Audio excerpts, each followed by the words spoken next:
কিন্তু ফ্লিকারেরও কাস্টমার রয়েছে, আর ফ্লিকারের কাস্টমারের নিচে লেখা 4 ফিঙ্গার।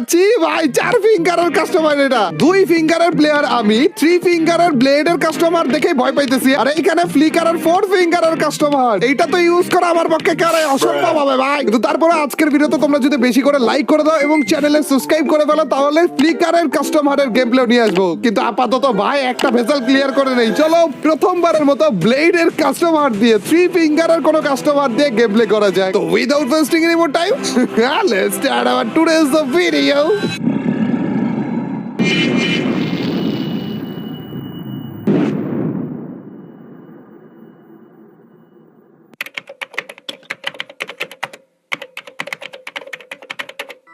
র্যাঙ্কের আরো একটা ম্যাচে প্রথমবারের মতো আরএইচ কে ব্লেডের কাস্টম হার্ট নিয়ে নেমে যাচ্ছি আমরা মিলে।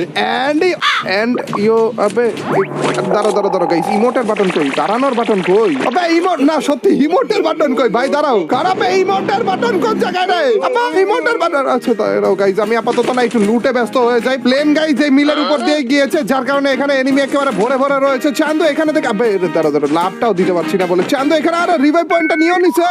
গান আতে আসতেছে না কেন গাইস? 12টা তো এখন থেকে বাঁচতেছে কেন রে? ওরে রে, এদিকে যেতে চাইনি রে, লাভ দিতে চেয়েছিলাম ভাই। প্রথমবারের মতো শুধু ব্লেডের কাস্টমার দিয়ে খেলতেছি, ব্যাপারটা এরকম না। প্রথমবারের মতো গাইস আমরা 3 ফিঙ্গারের কোন একটা কাস্টমার দিয়ে খেলতেছি। তোমরা তো জানোই আমি 2 ফিঙ্গারে খেলি, আর এই প্রথমবারের মতো ভাই 3 ফিঙ্গারের কোন একটা কাস্টমার দিয়ে খেলতেছি। জুম ইন বাটন কই? ও দাঁড়াও পাইছি, এই যে এইটা জুম ইন বাটন। এই পাশে কেন রাখছে খারাপে? আরে ভাই 12টা তো এখনই বাঁচতেছে ভাই। আবার কেন জানি মনে হচ্ছে এনিমি দেখলে গুলি বের হয় না নাকি? দাঁড়াও, এই তো পাইছি খারাপ রে। একটা কিল যদি, ও ভাই প্রথম কিল করা ফেলেছি রে ভাই। গাইস আমি জানি আমার আজকে 12টা বাজতে চলেছে।